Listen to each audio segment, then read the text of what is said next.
谢女士，这是您点的。谢谢啊。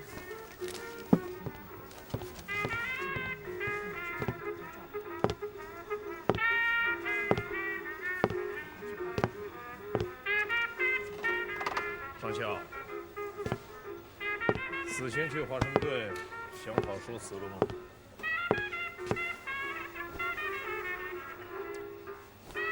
你们的委员长是个刚愎自用的人，要一名退役的上尉完成这样的任务，哼，极尽荒唐。上校，你应该这么看，在中国，你的身后是美国；在美国，你的身后是中国。你现在已经不是一个美军的退役上尉，而是我们中国空军的顾问。我相信他们对你不会是漠然之中。你说的非常有道理。你真的认为我有资格成为你们国家的代言人？当然。那就好。既然我这次是出师有名，后盾坚强，我就可以理直气壮地和那帮老爷们谈合作。那还用说吗？我要对他们说，你们不应该忽略了一个牵制了日本2/3军力的国家。正确。我还要对他们说，如果你们能在中国投入$1的话，肯定会在夏威夷、菲律宾甚至欧洲省下$2000。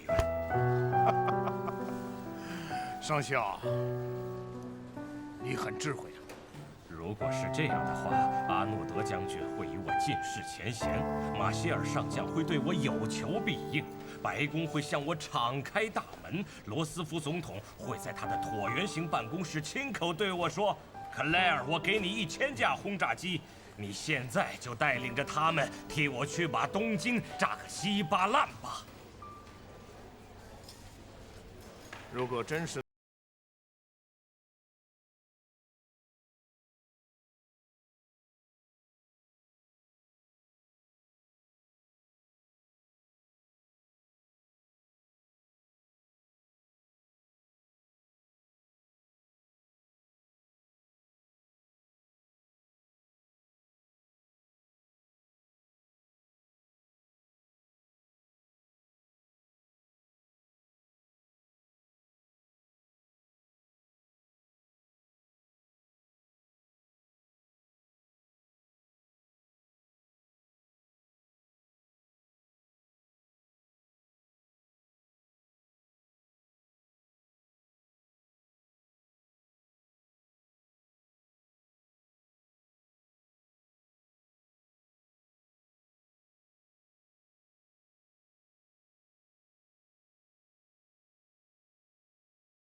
将军，你说的一点都没错。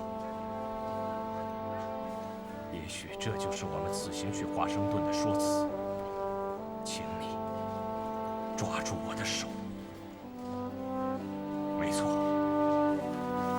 我们就得这么说。我们要对阿诺德将军、马歇尔将军，还有罗斯福总统本人说，请你抓住来自伟大的中国的巨人之手。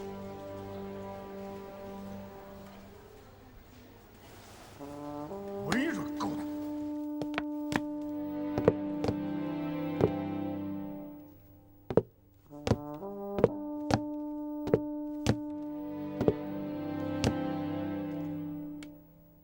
报告，高云天。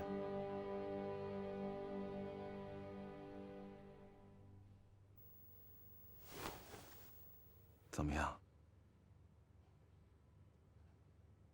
我指的是你的身体。没问题。好，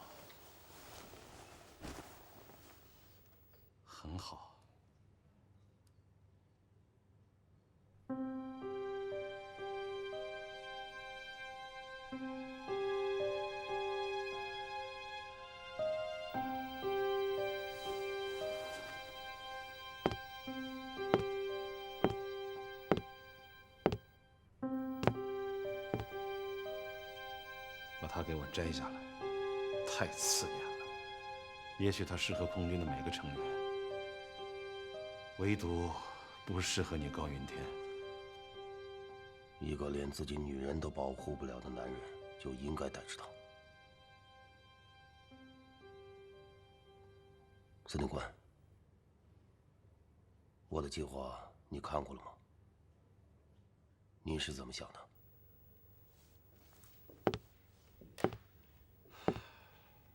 我理解你们对零式飞机那种耻辱感，可是太难了。在哪跌倒，就在哪爬起来。能打下一架零式飞机，当然好；打不下来，你们不必过于自责，知道吗？我最欣赏你计划中的2个字：游击。游击好啊，正适合我空军当下的处境。我们现在空军已经没有多少飞机了。虽然我们飞机少，但武器差不多，我们可以随时变换地方，伺机出击，让敌人捉摸不透。瞅准时机，我就可以咬他一口。听起来有些共产党的味道啊！可是瞧瞧人家，在敌后战区搞的是出神入化。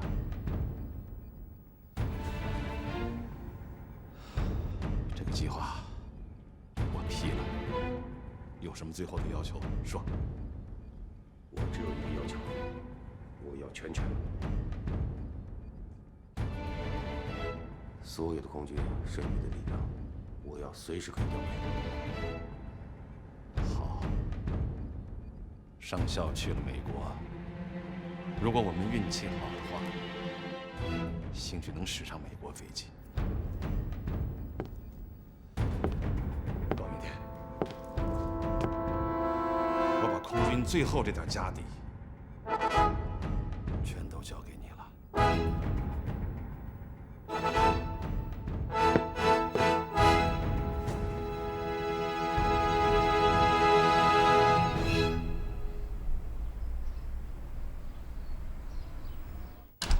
克莱尔，来，看看，这就是你的办公地点。你将在这里处理相关事务。不过，这是简陋了一点啊。不错，非常不错。还有一台打字机。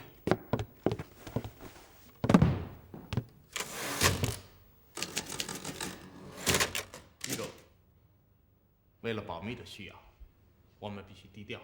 哦，保密，保密，保密！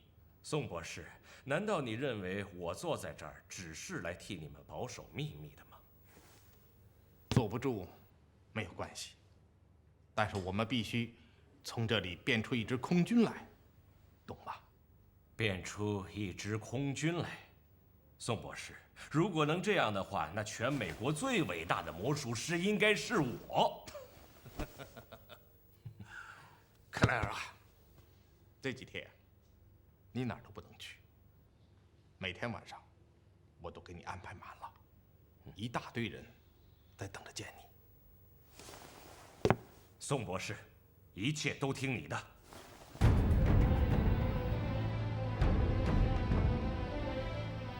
John， 布拉特，你们都是好人，所以我现在给你们提供一个做好事的机会，帮助中国人，打击日本人。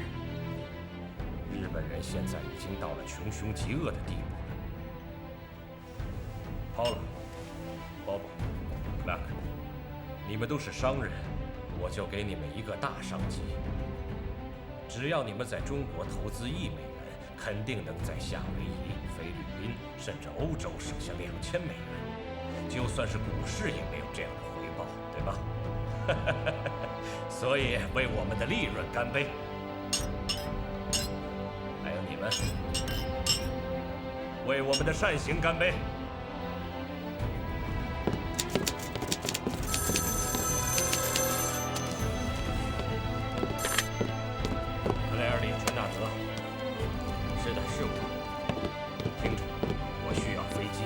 在就需要，因为现在中国正在为我们战斗，但他们不可能永远这样。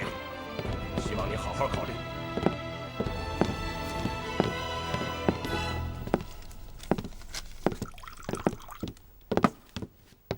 毛将军，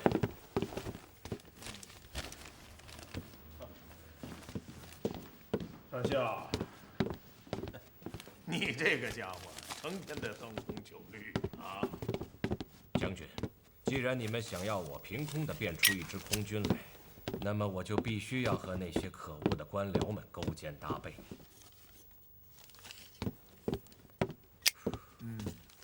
味道不错。我明白了。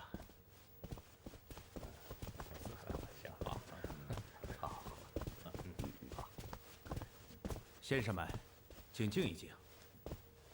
你们不要看着我，我只是作为一名普通美国公民，想让你们听一听这个人要讲的问题。先生们，这是一张中国地图，比例是1比100万。在这栋大楼里，我花了1个多小时的时间，并且是在你们部长先生的帮助下，才找到了这么一张地图。由于这张地图的比例实在是太小了，很多重要的细节根本没有，所以我不得不用红色铅笔在图上添一些必要的标记。在中国，我见过日本的军用地图，多大的比例呢？它的比例是1/5000。在中国的日本军队，他们的每一个步兵中队每次出征前都能拿到相应的地图。可是在这儿，在我们美国的海军部，想找一张比例为100万分之1的中国地图，竟然会如此的费劲儿。这说明了什么？这说明我们已经忘记了这个国家，这说明中国已经不在我们的视野之内，这说明直到现在为止，我们还没有认清这块对于美国利益攸关重要的土地。那我问你们，我们怎么可能忘了这块比整个美国版图还要大的土地呢？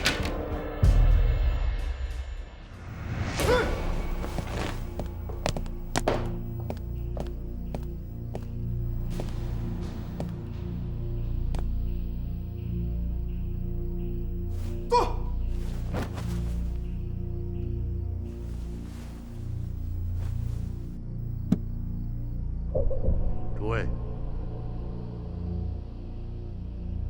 零战队声名远播，大本营准备授予你们其中的某一位为海军飞行英雄的称号。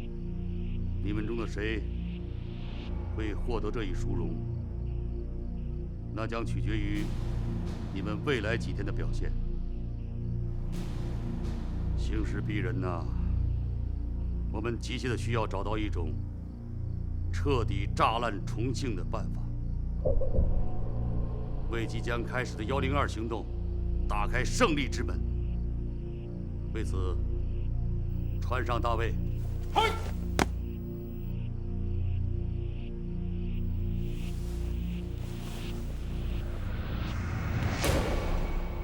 明天，你将驾驶着你的零式战机，单独飞往重庆进行侦察。嗨！利用支那人对零式飞机的恐惧，你可以朝低空飞行。进入四川以后，你可以沿长江一直上溯，在嘉陵江和长江的交汇口处把飞机拉起来。长官，那将是开辟一条新的航线，所以才挑选你去。如果成功了，我们的轰炸机群也可以按此航线进行飞行，彻底炸烂重庆。明白了。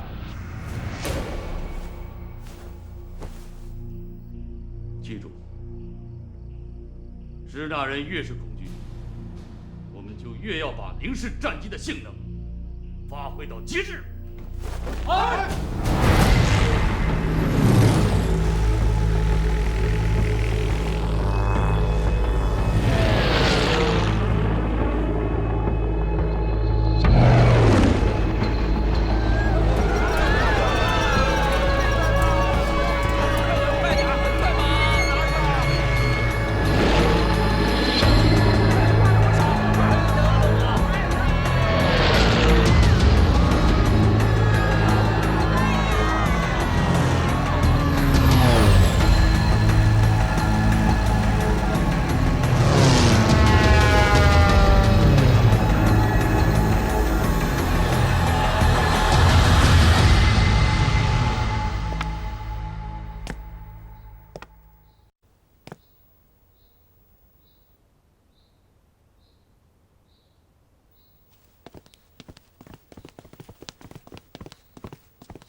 都来了。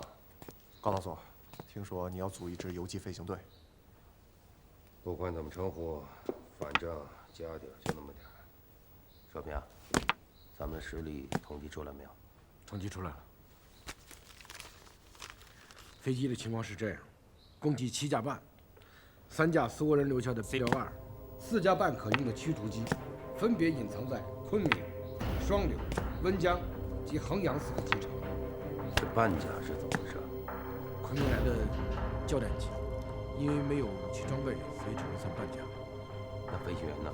飞行员够数？能飞的都在这儿。航校来了一批生塔，但是能不能飞还不知道。我们的轰炸机还缺少航弹，老毛子就把飞机给我们留下来。没有航弹我不担心，可以去找陆军拿点炮弹过来。可这飞行员该怎么办呢？罗督啊，你去趟昆明，去找些伸头过来。没其他办法了，只能边打边学了。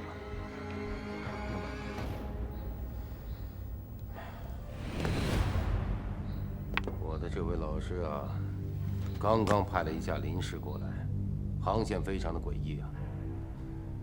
由两江河口拉起进入市区，然后由使馆区上空安全撤出。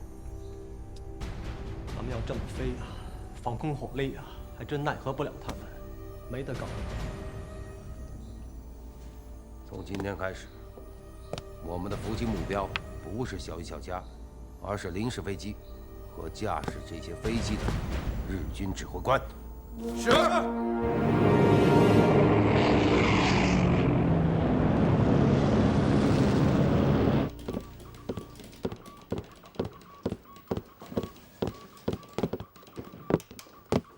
司令官，敌机果然沿着这个诡秘的航线来。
今天的苦难总算结束了。留在我这儿吃点东西吧。我先给衡阳机场打个电话，我刚派去了一个地勤分队，去维护那2架 B-62。不管怎么了，出什么事了？去看看外面怎么了。是。报告，教场818梯公共防空洞出事了。出事了？洞内所有的人全部窒息死亡。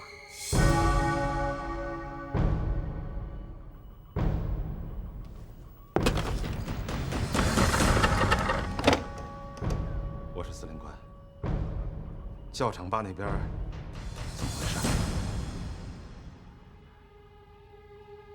多少人？至少1万人以上，2万也有可能，甚至更多，都死在了一个洞里。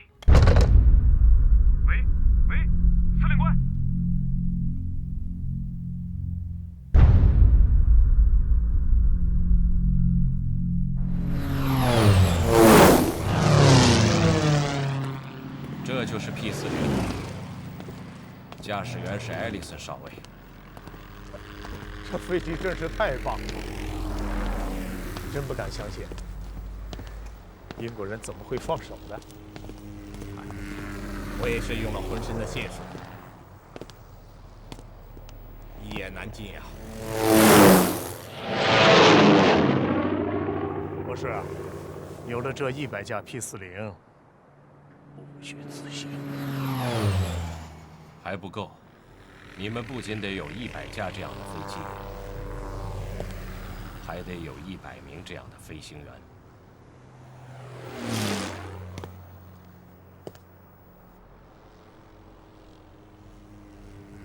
艾利森少尉是驾驶 P40的顶尖高手。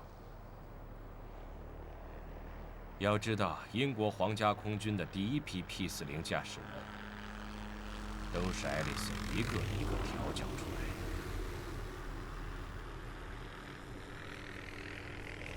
这上哪儿去找这样水准的飞行员？这还真是个严重的问题。这100名飞行员，得找像这样的呀。我认为只能从美国现役陆海军中找，因为别处你也找不到。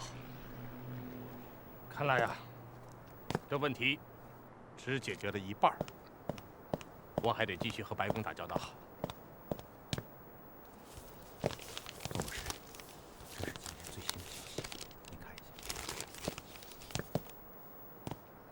出事了。日本空袭了重庆，造成了重庆随道大案，死了近1万多人。上了《华盛顿日报》，白宫要正视此事，我得马上处理一下。好，告辞。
白子巷18梯6条街，几百家店面，只有7家开门，其余无人开门，都死在了大隧道里。尸骨如山如山，尸骨。是的，你笑了，在你那儒雅的笑容背后，每一个毛孔都在滴血。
您说，孩子，你不能杀；老人你不能杀；女人，你也不能杀。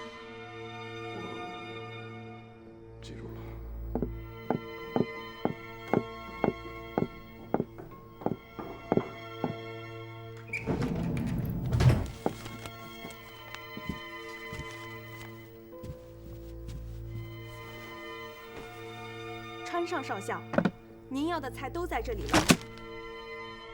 别叫我川上少校，叫我山下七郎。是，山下少校。去，给我找个歌舞进来，我要最好的。嗨。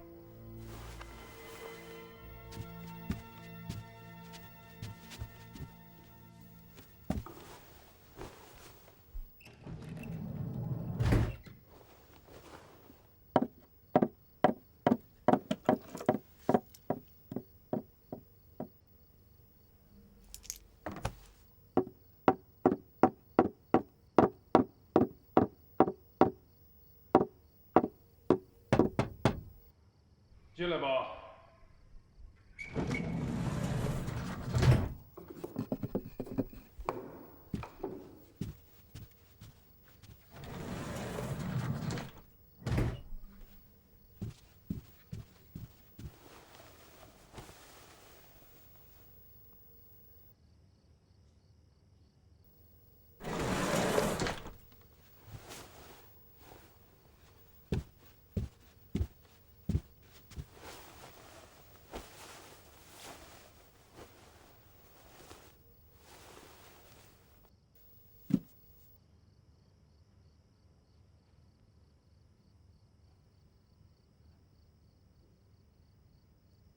英子，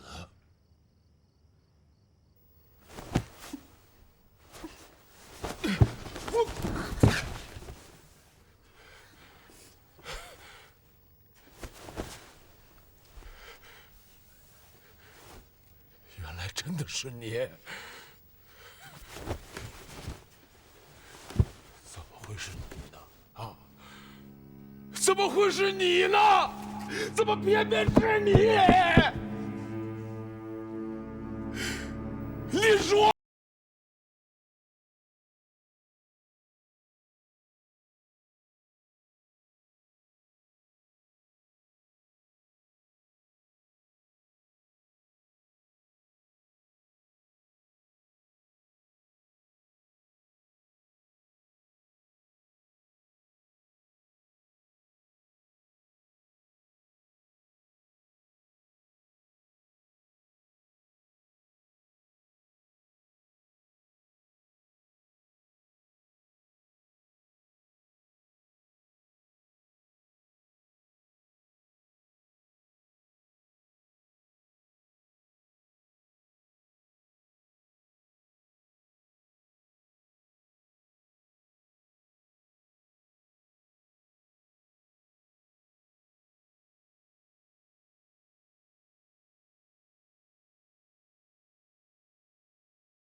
跑不到哪儿去。对，我已经不是我了，我变成另外一个人了。你就把我当成另外一个人啊，这样咱们两个也不至于那么尴尬，好吧？请吧。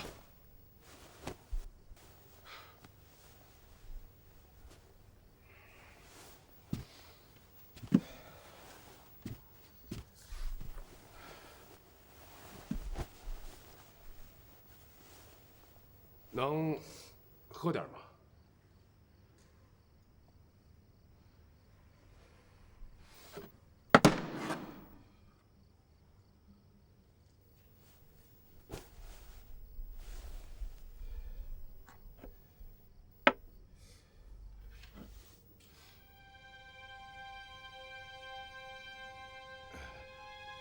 我母亲怎么样了？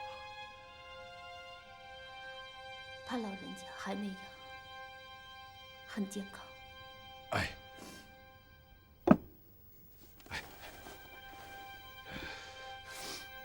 他还时常和别人谈起我吗？不怎么谈你，别人都以为你殉国了。对，对，我已经是死了的人了。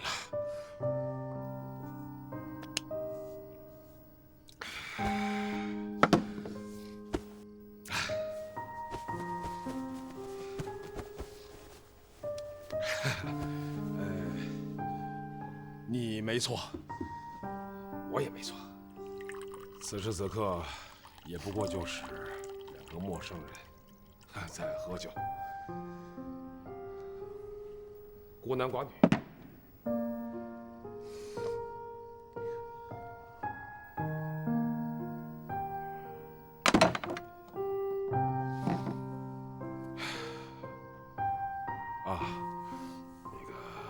我说，你平时都给客人唱些什么歌？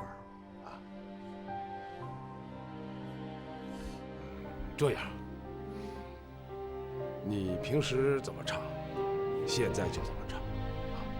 你平时唱什么歌，现在你就唱什么歌，好吧？你就把我当成你的客人吧，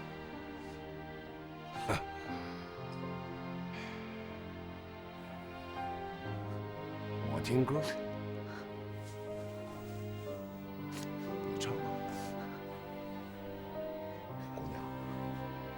我是给钱的。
山下少校，你的早餐到了。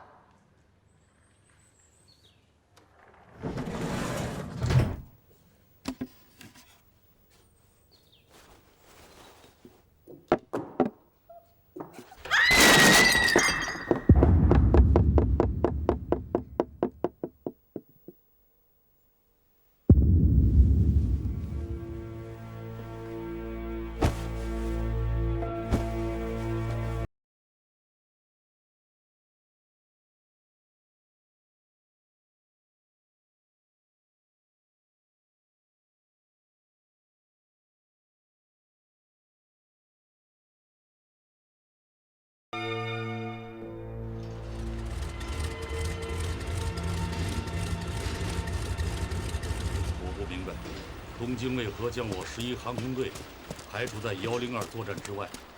你真的一点风声都没听到吗？什么风声？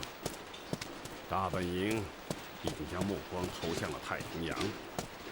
102作战，也许是对重庆最后的打击。海军必须抽出身来。报告，讲。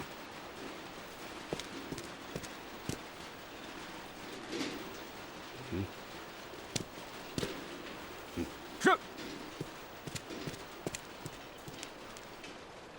怎么了？孙川君，你推荐给东京的英雄，昨天在东京剖腹了。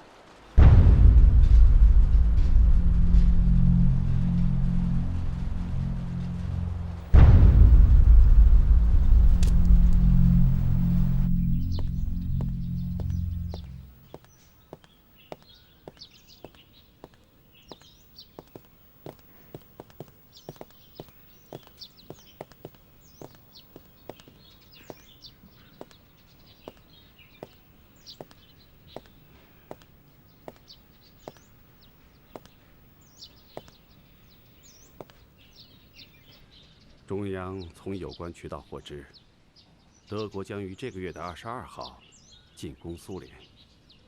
你们那儿有类似的消息吗？没有。空军的监听技术人员已集中于军委麾下，统一对付日本外务省和檀香山日本领馆之间的外交通信。池子里有大鱼吗？从现有的通信上看，美日关系的火药味越来越浓，种种迹象表明，美日之间会有大事发生。什么样的大事？只是预感，还没有得到关键的情报。